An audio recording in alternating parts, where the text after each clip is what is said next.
Hi, and welcome back to our tutorial series for our Rhino plugin Morpho. Today in session 3, adding location of model area. I'm your host Benjamin, and I'm going to lead you through this tutorial series. Today we're going to find a location for our model and then add it in the plugin. We're also going to learn about model rotation and when do we need it, and also about adding UTM coordinates to your model and what they are for. So now we are back in Rhino and Grasshopper, and first of all, for the location we're going to go to settings and take the module Morpho location. Now here we have to enter some information so the model knows, or ENVI-met knows where the model is located. So first of all, the name. This could be anything, but of course should be the name of your location. So for me, I'm gonna choose Essen. This is our headquarters in Germany. And now we need the latitude and longitude of Essen. So there are multiple ways of finding this out, and I'm gonna show you just that now. So one easy way, of course, is to look it up in the internet. There are multiple sites where you can do this. For example, geonames.org. It's quite helpful. So I'm just gonna look here for Essen. Then right on top, it's gonna show you Essen in Germany. You click here, and then you have the decimal coordinates. That's what we need. There are also the coordinates in degrees, minutes, and seconds, but we need the decimal coordinates. Then, of course, you could also look it up on Google Maps. If you look here for Essen, and then right-click, I can copy the location right here. So now it's copied to my clipboard.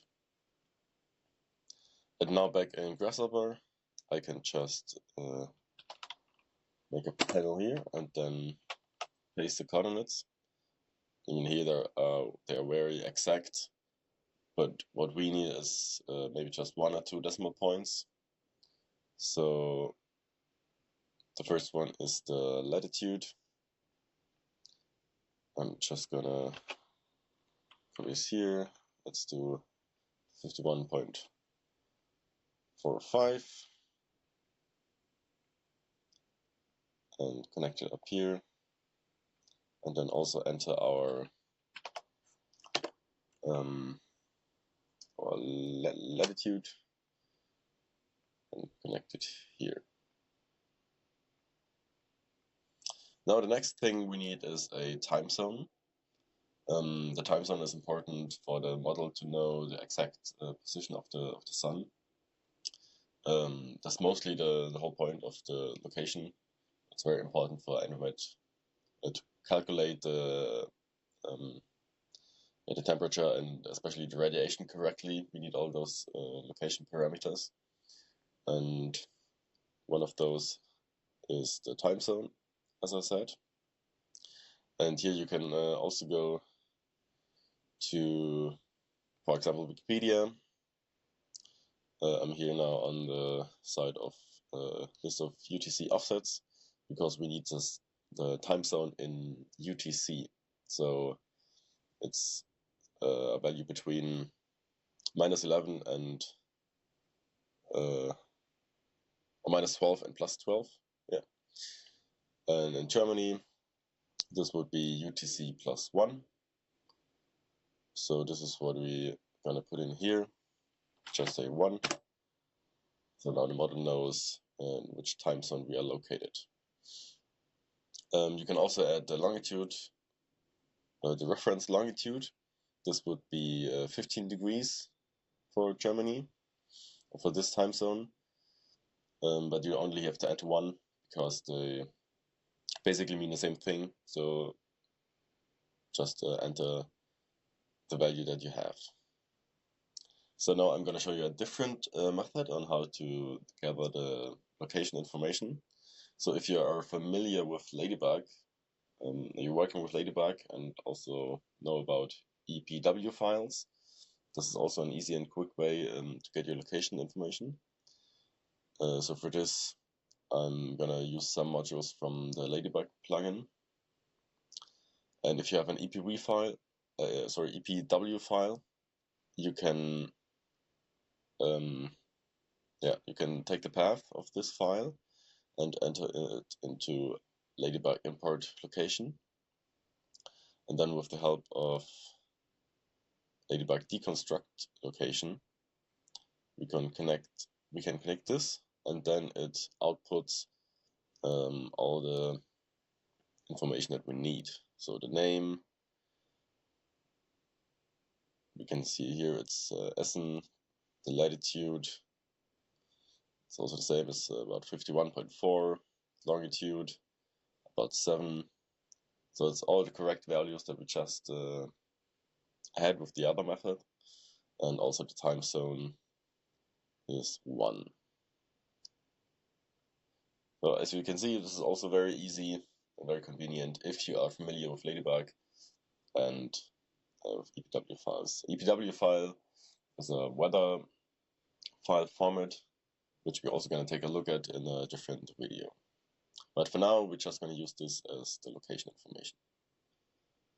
Okay, so now we're going to take a look at the model rotation.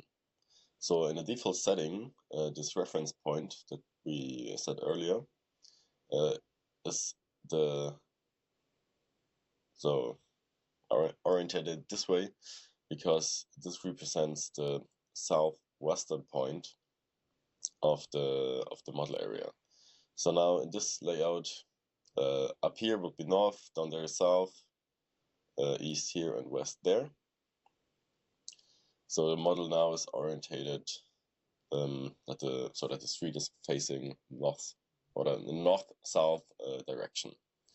If you want to change that, if your model area, your model is orientated differently, for example, we want the street to be going eastwards, we can enter a model rotation.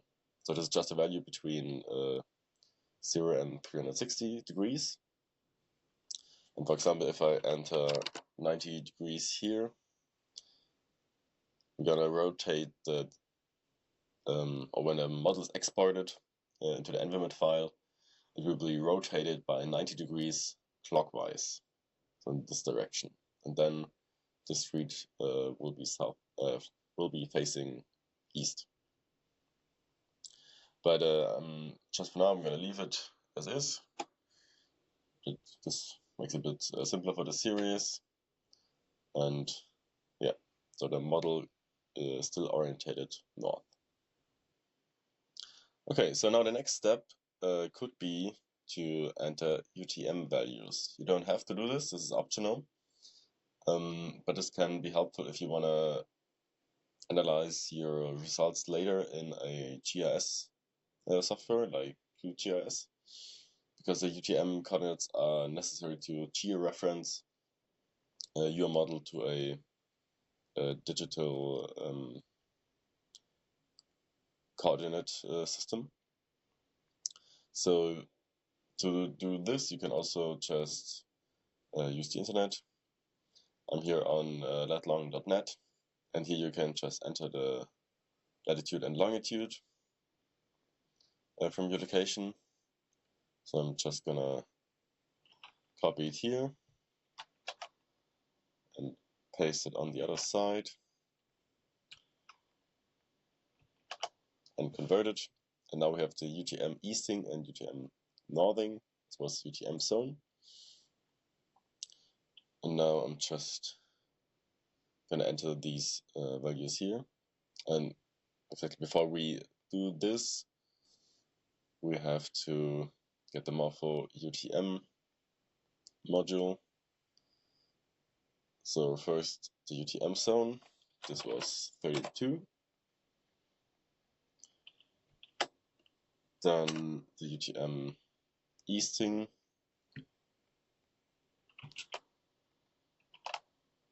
this value, and also the UTM northing.